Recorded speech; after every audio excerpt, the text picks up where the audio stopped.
بسم الله الرحمن الرحيم الحمد لله رب العالمين والصلاة والسلام على سيدنا محمد وعلى آله وأصحابه وأتباعه أجمعين. We are studying or we are reading about the agents of jazm. We completed the agents of nasab, and now we are discussing and reading about the agents of jazm. And the agents of jazm, as the author says, there are 18. We spoke about lam, and basically, as if you guys remember in the previous classes, we said that these agents of nasab and jazm that we will be talking about, that we have been talking about, they only act or cause a change in imperfect verbs, right? These particular agents, they only cause a change in what? In imperfect verbs. Because we are still on the chapter of verbs, if you remember. First we started talking about the different types of verbs, and then we started talking about the inflection of the different types of verbs, and we said that the only type of verb that accepts inflections is what? Who knows? Who remembers the answer? The only type of verb that accepts inflection. What type of verb is that? Indefinite verbs. Yeah, imperfect verbs. Yes. Imperfect Uh, verbs. yes, imperfect verbs. And in Arabic we call it mudara. And basically, mudara is a verb that indicates an action being performed now or in the future. So these agents, all the agents of nasab that we talked about, and these agents of jazm that we're talking about, they actually only act upon they cause a change in the inflection of imperfect verbs, because it would be impossible for them to change the inflection of any other verb, because the other types of verbs don't accept inflections. They are not declinable, remember? So we spoke about, so we said there are 18 agents of jazm. The first one was lam, meaning did not, right? The second one we discussed was lamma, meaning did not yet, meaning you're expecting it to happen, but it hasn't happened yet, right? That's what it indicates. The third one was alam. Basically, alam is the same as lam, but this hamza at the beginning makes it a question. Didn't it, like that? Didn't it? Did it not? Or didn't? In this case, for example, Allah Azza wa Jalla says, "Alam tara kayfa fa'ala rabbuka bi ashabil fil." Did you not see what your Lord did to the companions of the elephants? And in a different example that brother Mi'rajul mentioned, "Alam nashrah laka sadrak." Did we not expand your chest for you? Meaning, did we not uh, expand your chest so you are able to take in and comprehend and understand and be full of wisdom. Allah Azza wa Jalla is talking to the Prophet sallallahu alaihi wasallam. So that's alam, and then alamma. Alamma is the same as lamma, with the exception that you're making it question now, just like alam. The hamza makes it a question. The fifth one we talked about was lam al-amr, meaning this is the lam of the imperative lam, meaning the lam of commandment. You're commanding someone, and you're commanding, when you command with using a lam, you're actually commanding a third person, right? It's usually used to command a third person. For example, in our example, we said وَلْيَكْتُبْ بَيْنَكُمْ. Let a writer write, or let a scribe write between you, meaning Allah Azza wa Jalla is commanding a third person, a writer, to write between two people that are giving loans to each other. And then I think that was the last one we discussed. Today we'll go over 5 more, or maybe 6 more, inshallah. The first one is, again, it's lam, and I'll try to explain the different the different meanings of these two lams. So the first one we said was the lam of the commandment, right? The imperative lam. And this one is the let me write it down. It's the lam of supplication. So it's the same. So the letter itself is the same. The agent itself is the same agent, but it depends on the context. In some contexts, it becomes the imperative law. It becomes the imperative lam, and in some contexts, it becomes the lam of supplication. So what are those contexts? If a person uses that lam to command someone that is lower than him in status, for example, if I have a 7-year-old brother, and I want him to do something, I will and I use lam to basically to command him to do something, that would be the lam of commandment, because he's lower than me. I'm commanding him. He has to do it, right? He has to respect my wishes. My status is higher than him. Or if, for example, my father asked me to do something, or commanded that I do something, and he used this lam. For example, he said, "Liyaktub Suhail." Let Suhail write, right? Then, because it's coming from my father, and I have to listen to my father, that would be the lam of commandment, meaning the imperative lam. There's no question about me having to do it. And then the same lam, if it's the other way around, for example, if I ask my father to do something, that lam would not be the lam of the imperative lam, because my status is lower than my father. My father does not have to do what I ask him, right? I cannot command my father to do something. And in that case, that lam becomes the lam of dua. I mean, supplication maybe is a wrong word. Dua means the request. So dua or request, the lam of request. That's a better way of translating it. The lam of request. So in that case, I'm requesting my father to do something, right? I'm not commanding him to do anything. If I said liyaktub abi, let my father write, that means I'm requesting that he writes. I'm not commanding him to write. Right. So the example that I have here is وَنَادَوْا يَا مَالِكُ وَنَادَوْا يَا مَالِكُ لِيَقْضِ عَلَيْنَا رَبُّكَ قَالَ إِنَّكُمْ مَاكِثُونَ. And the people of hell, may Allah protect all of us from hell, they will call, O Malik. Who is Malik? Malik is the guard of hell. He's one of the angels. They said, O Malik, let your Lord cause this pain to pass over us. Or let your Lord, cause this pain to pass over us. They say, Malik says, indeed, you will be those. You are remainers, meaning you are from those who would remain in hell. May Allah protect us. So here, the people of hell are not commanding Allah to, cause the pain to pass over. They're actually requesting that Allah does it. They're in no position to give any commandments, right? They're not in a position to use the lam of the imperative. Because one sec, brother Khadruddin. Because because the status of Allah subhanahu wa ta'ala, he is the highest being, right? Allahu Akbar.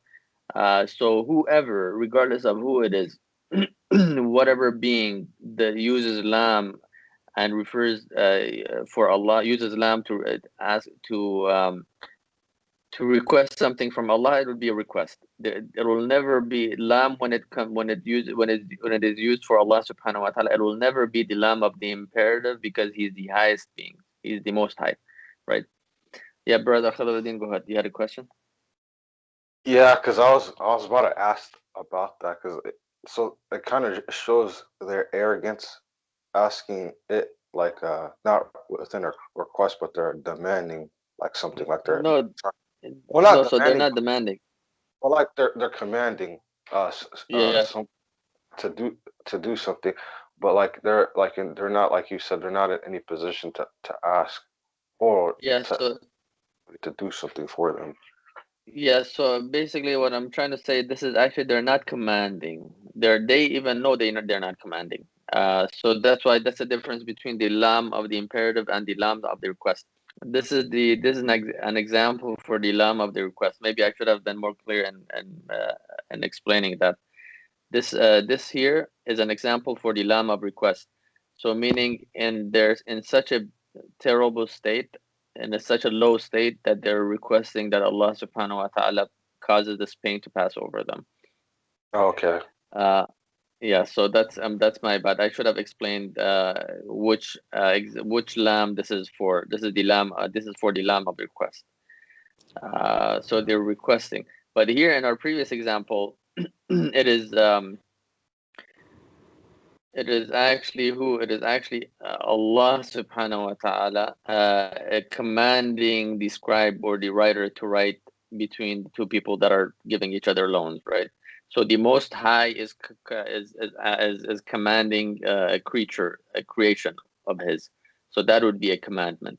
In this case, the lowest uh, um, of creations, those who all they did was kill, backbite, and cause corruption on earth, who have ended up in hell. Now they are requesting from the Most High that He does something for them, and that would be the lamb of request. So the roles have changed. Does that make sense, everyone? Sheikh, I have a Yeah, question. brother, I had a question. Oh, Go ahead, Fuad. cheers. Thank you. Um, brother, so the lam of dua and the lam of commandment, are they written the same way or basically used the same way? Because Exactly. they are both lams. So how do we differentiate? So basically, like I said, you differentiate based on the context. At this point, I don't expect you to differentiate because you don't understand Arabic, so you won't be able to infer the context. But once you start learning Arabic, reading and understanding Arabic, then you would basically know what lam that is based on the context. But as far as the how it's written, and as far as basically it's what it does, it's the same thing. It causes jazm, and it is written like a lam and with a kasra, and sometimes a sukun on top of it. So so basically the only thing that changed at this point, like I said, we were discussing the agents of jazm. So the main point that I want you to know is what inflections these agents cause. This is the main point that you should know. So and you know that this lam, regardless of whether it's the lam of dua request or the lam of the imperative lam, it causes the inflection to change to jazm, right? So that's all you need to know. But later on, when you understand Arabic, keep in mind that this lam could have different meanings, even though its action, what it does, its role is the same thing, but the meaning is changes. It can be different in different contexts. Okay, thank you, Sheikh. Jazakallah. Yes, Sheikh, I have a you're, question. yeah. Yeah, Sheikh, when those people were requesting to take them out of the hell, they were referring to the angels as Malik, or they were referring to Allah when they were saying No, Malik? no, Malik is the name of the angel. Ya Maliku. Ya Maliku. So there's Oh Malik. They're calling Oh Malik. Malik is the angel that's guarding, that's at the gates of hell. And they called, O Malik, O the angel, liyaqdi, let your Lord cause this to pass over us. All right. Yeah. Yes. If So one of the names of Allah is Al-Malik, Malik Yawmiddin, right? But Yeah, Sheikh, here, that's why I was uh, asking. yeah, so Malik here, it's without alif and lam, which that's fine, because Al-Malik is with the definite article, the absolute owner.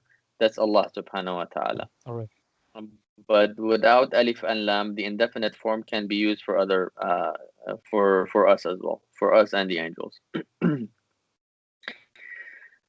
And the other one, the seventh agent of jazm is la fin nahi. La fi nahi. And la fi nahi means the la, or let me write it down here. La of prohibition. So basically, this is a no. For example, this is a negation. This is a negation. That's a better way of putting it. Negation. ولا في النهي. The example that I have, يا أيها الذين آمنوا لا تقربوا الصلاة وأنتم سكارى حتى تعلموا ما تقولون. O you who believe, do not get close to prayer. Do not get close to salat, and you are in a state of intoxication until you know what you're saying. And obviously, this is before the prohibition, the complete prohibition of khamr and alcohol. As you know, there are 3 stages. So this is one of these stages. So the agent here is la. Don't, right? We're it's not necessarily a negation. It's a yeah. So it's a prohibition. I guess I had it right. It's the prohibition. Don't, right? Don't. You're prohibiting someone from doing something. So this la is the agent, and what's the inflection that it has caused here, and what is the sign of that inflection?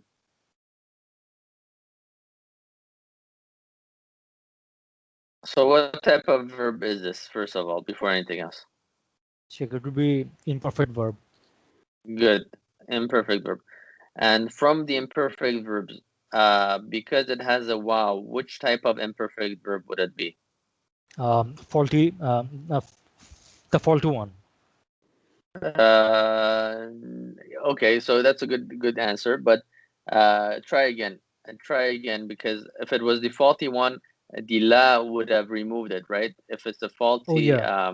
yeah. Yes, yes. So yeah, so something has been removed here, but it's The not, noon, obviously it's not. Sheikh. It's Yeah, the exactly. noon has been omitted. Yes. And the noon has been omitted, so that makes this from the 5 verbs, right? This Yes. makes this from the 5 verbs. Good. So لا تقربوا, do not get near as-salat, and you are in a state of intoxication until you know what you say. Okay, and here I forgot to ask you the same question here. So the lam here is the agent, right? And what is the inflection that has caused, or what is the sign of jazm here in this verb? What type of verb is this? Remember, the lam is attached to this verb, so the agent is attached to the verb. But what type of verb is it? Imperfect, right? It's imperfect. It's the imperfect verb. What is the sign of inflection here? Sheikh, it looks like a kasra. Yes, but jazm does not accept the kasra, right? Yes, it doesn't. Jazm, Yes. kasra is not a sign of kasra is not a sign of jazm, and we discussed this example before, if you remember. Your answer to this question, your answer to the la taqrabu question was correct. It would be correct for this question. So try again, brother Marajul. What has been omitted here? Oh yeah, the faulty letter at the end. Yeah, exactly. The faulty. There was a Yes. ya here, which is there Okay. was a ya here, Okay. which has been omitted. Yeah. I got it, Sheikh. Yeah. Good. So okay, so that's the lam, or that's the la of prohibition. That's the la of prohibition. There is, again, just like there was a lam of the imperative lam and the lam of request. Again, there is a la of prohibition. There is a la of prohibition, and there is the la of request. And the same explanation that I gave you applies here. Meaning, if someone with a higher status tells someone with a lower status not to do something, that would be prohibition. You're prohibiting him or her. But if someone with the lower status asks someone with a higher status to not do something, that would be the la of request. Basically, you're requesting that they do not do anything. You're not prohibiting them. When you prohibit someone, you don't give them any choice. But when you request that they don't do something, they still can do it if they want, right? So the example that we have for the la of request is the dua that we make. وَلَا تَجْعَلْ فِي قُلُوبِنَا غِلًّا لِلَّذِينَ آمَنُوا رَبَّنَا إِنَّكَ رَءُوفٌ رَحِيمٌ. O our Lord, do not in our hearts hatred, envy, greed. Do not put in our heart dislike for those who believe. Do not put in our heart dislike for those who believe. Our Lord, you are the most compassionate, you are the most merciful. Now, this is the dua that we make, and it is in the Quran. But here we're saying, oh Allah, do not, right? Are we in a position to prohibit Allah subhanahu wa ta'ala to do anything? Hasha No. lillah, we're not. So when we say, oh Allah, do not put in our hearts dislike for those who have believed, actually we're requesting that He does not do it, right? And we do this a lot in the Quran, and there are a lot of examples in the Quran and from the du'as of the Prophet sallallahu alaihi wasallam, when we ask Allah subhanahu wa ta'ala to not do anything, to not cause harm, to not, to basically to not to prevent to stop prevent calamities from falling upon us, basically to not put dislike in our hearts for those who believe. And there are many other examples. So here, brother Mi'raj will be other than you. Can someone tell me what is the what type of verb is this? Imperfect. Imperfect. Very good, brother Khadruddin. What is the inflection of this imperfect verb? Is that a sukoon or This I is can't really see that. yeah. So the sign of jazm for this imperfect verb is sukun. Good. Why? Because it is an imperfect verb that does not have any faulty letters attached to its end, nor does it have any pronouns attached to its end. Right? If it had any pronouns attached to its end, then it would be one of the 5 verbs, and its jazm would be with the emission of nun. And if it was a faulty verb, meaning if it was an imperfect verb that ended with a faulty letter, waw, alif, or ya, then the inflection would be with emission of that faulty letter and not sukun. The reason there is sukun here, and the reason the sukun is the sign of inflection, tells us that this is a sound imperfect verb. Okay. Now going to the next. Any questions this far? Yeah, Sheikh, I have uh, an off-topic question. When we have this alif and lam together, what do you call it exactly? In Bangladesh, you call it lam alif. Is there any particular name for it? We just say la. La, La because there malif is fatha. You guys say la malif fatha la, right? Do you guys say that? So that basically when you start reading the Quran, when you were a kid, this is how we used to read it. So we would say waw fatha wa lam alif fatha lam alif fatha la ta fatha ta jim sukun jim ain fatha a lam. So then at the end we would say wala taj'al. So that's basically you would break it letter by letter and diacritical mark by diacritical mark, and then at the end you would just put them all together and pronounce it. right. So maybe that's what you guys do in Bangladesh as well. That's why you say lam alif. Yeah, we call it lam alif. Yeah. So basically that when I was a kid, this is how I learned. All Wa right. fatha wa lam fatha a lam alif fatha la. Then I would just go read the whole thing. But I forgotten how we used to do it. It was a very effective way of learning how to read the Quran. All right. So next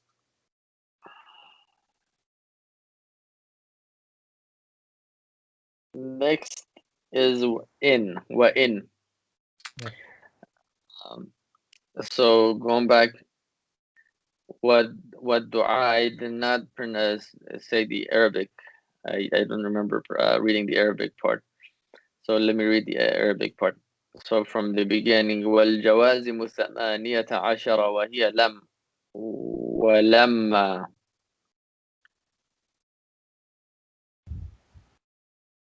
وألم وألم ولام الأمر والدعاء ولا في النهي والدعاء وإن. So in means if. In means if. The example that I have here is if you are generous to me, I will be generous to you. Is this a good example? Is this a morally correct example? But Sheikh, in Islamic creed, we do have eye for an eye, tooth for a tooth. So Yeah. it could be correct. Yes, but We don't. that's for punishments, not for Oh, yeah. generosity. No, it's not. Yeah, sure, sure. Yes. Yeah. So let's change the example. If you if you um,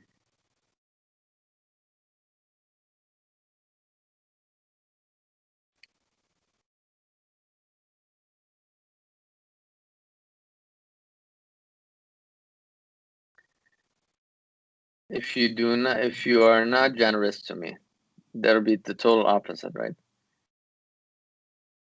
No, but that would, I mean, that would be, let's say if you come to my house, if you come to my house, or if you come to me, I will be generous to you. That is a better example. Okay.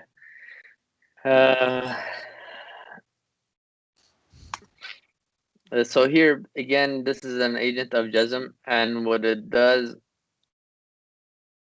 is it causes jazm, obviously, but it since it's a conditional statement, it causes jazm in both parts of the conditional statement. So the first part is if you come to me. This is the first part, and then the second part, I will be generous to you, right? That's the second part. So if this happens, then that, right? And this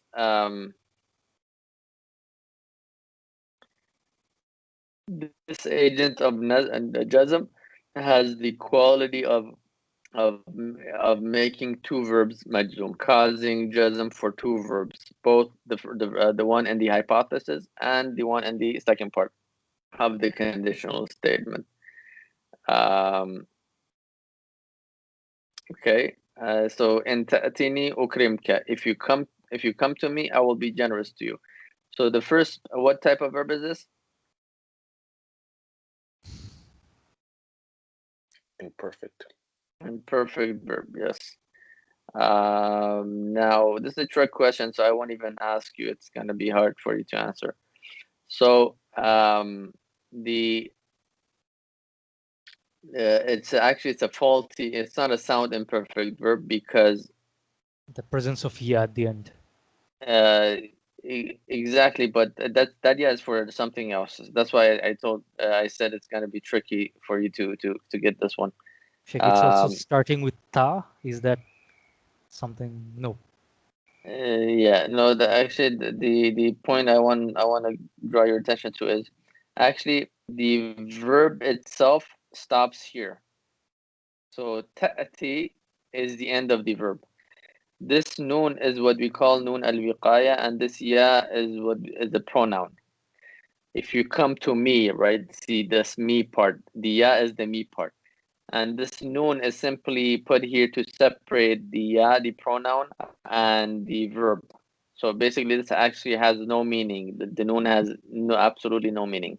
It is used to separate the verb and the pronoun. So it would be like this, right? This is the verb, this is the noon that is used to separate, and this is the pronoun, right? So here now that you know that this is the verb, what is the sign of jazm for this verb? Check removal of the noon. Nope. Because if there was the removal of the noon, you would see one of the pronouns, alif or Oh, ya, check. right? Or Yeah, alif. removal. It Yeah, should be the removal of the faulty letters. exactly. So there was a ya here, which we have Okay. removed because what? Because of the agent of jazm. Yeah. So we have removed the ya, we added the noon to separate, and then we added the ya, the pronoun. It became in ta'atini, right? I hope this is not too much. It was. Yeah, but that's fine. This is and you'll get to used to these examples Yes, Sheikh. eventually. So this is the first imperfect verb which in acts upon, and this is what type of verb is this?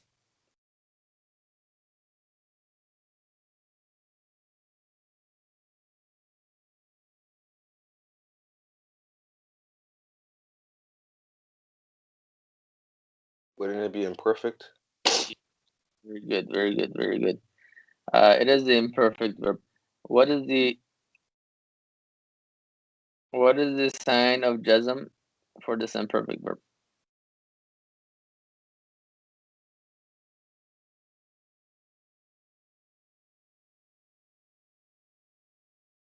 I'm giving you a hint here. What is I'll the say the sign of Sukun. jazm? Yes. Because yeah, of Oh, course you highlighted it, but from what I understand, the kaf means yours. So Yes. the word is ending before it, correct? Yes. So exactly. So this would be like this. Ukrim is the verb. That's where it ends, and then the kaf is a pronoun, which is you. I will be generous to you. And what's happening here um, is we're making it majzoom because, as I said, this agent in is very powerful. It changes the inflection of two verbs, right? And usually that's the case with agents and conditional statements, because conditional statements usually require how many verbs? Two verbs, right? The verb in the if statement and then the verb in the then statement. So that whatever agent comes at the beginning, that actually acts upon both of those verbs. So this in is one of them, and in ta'tini ukrimka is an example that I just made up. If you come to me, I will be generous to you. And then the other another agent that is similar to in, not in meaning but in action, meaning what it does, is ma. And ma as well causes the inflection of two imperfect verbs to change to jazm. For example, the what I have here,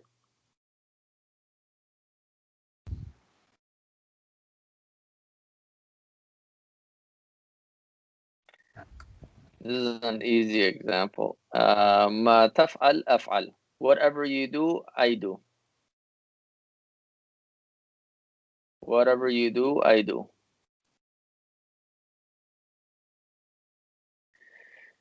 Okay, so whatever you do, I do. Is it correct, first of all, in meaning? Is it correct to say this to anyone? yes, the Prophet Muhammad Sallallahu Alaihi Wasallam. Oh, mashallah, that's beautiful. That's exactly the answer I was I was thinking about. So for most people, you would not say this, right? For the majority, like for actually no, you wouldn't say this to anyone except to the Prophet sallallahu alaihi wasallam. Beautiful. Jazakumullah khairan, brother Khabaruddin. All right. Whatever you do, I will do.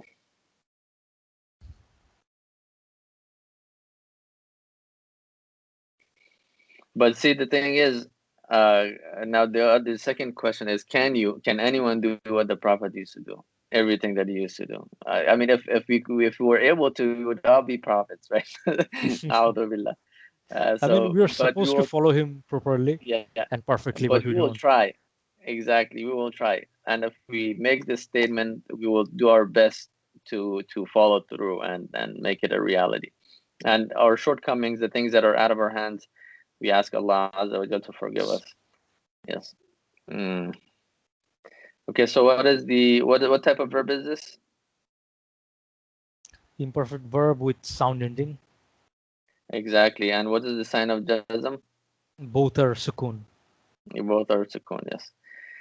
Another verb that is similar to the previous two, that acts on two verbs, both the one and the conditional in the if statement and the one and the then statement, is man. Man. And man means whoever.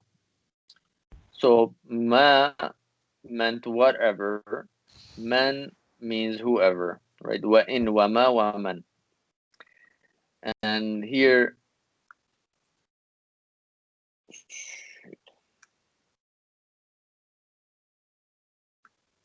we have two imperfect verbs again, and both of them are what? Are sound or faulty. They're both Sound. sound or fault sound. And the Sound. sign of, yeah, it's jazm. Or sukun, sorry. The sign of Sukun. jazm is sukun. And this translates to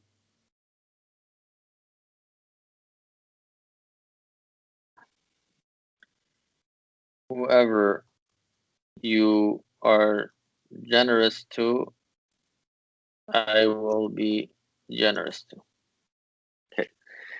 So that's the 11th. We actually studied 6 agents of jazm. What I want you to do for next week is memorize not just only these 6, but the previous 5 as well. So from lam, and then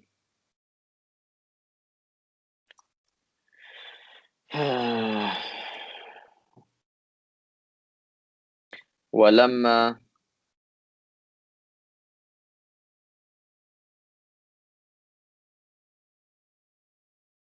وألم وألم ولام الأمر والدعاء ولا في النهي والدعاء وإن وما ومن. Right. So I want you to memorize all of these and know the meaning, inshallah, for next week. Inshallah. بإذن الله تعالى. So any questions thus far? Yeah. Sheikh, could you just go over number 9, the presence of ya and kaf at the end? Could you just go over the example once again? Yeah. So here the verb is just ukrim. That's the verb, and it's a sound. It's a verb with a sound ending, right? And The it is sukun. not one. Yeah, yeah, exactly. Oh, And it right. is not Okay. one of the 5 verbs. So sukun. So basically, the sukun tells you that it is a verb with a sound ending, right? All right. Because in other, if it was one of the 5 imperfect verbs, you would see a wa or an alif at the end, or a Yes. ya, or not a ya, a wa or a alif. And if it was one of the verbs that does not have a sound ending, you would not see a sukun. You would see a haraka, like yaqdi. Remember, there was a kasra at the bottom. Or here, you don't have to go too far. Here, you see, it's not a sukun. It's a kasra at the That's end. So this indicates that whatever was after it has been removed, removed. which Okay. is the ya. Yeah. Got it. Cool. Thank you, Sheikh. Yo, I had a question as well. yes.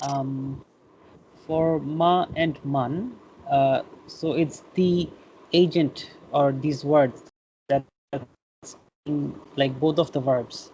Uh, it's affecting both of the verbs and causing it to have the sign of jazm. Did I Yeah. get that right? Yeah, Okay. exactly. Yeah. Very good. Yeah, very good. Yeah. Yeah. So that's the case with in, ma, and man. And there are other agents that inshallah we'll discuss next week that are similar. Okay, so if there are no questions, I will stop the recording, and we will resume next week بإذن الله تعالى. جزاكم الله خيرا everyone. سبحان ربك رب العزة عما يصفون وسلام على المرسلين والحمد لله رب العالمين والصلاة والسلام على سيدنا محمد وعلى آله وأصحابه وأتباعه أجمعين.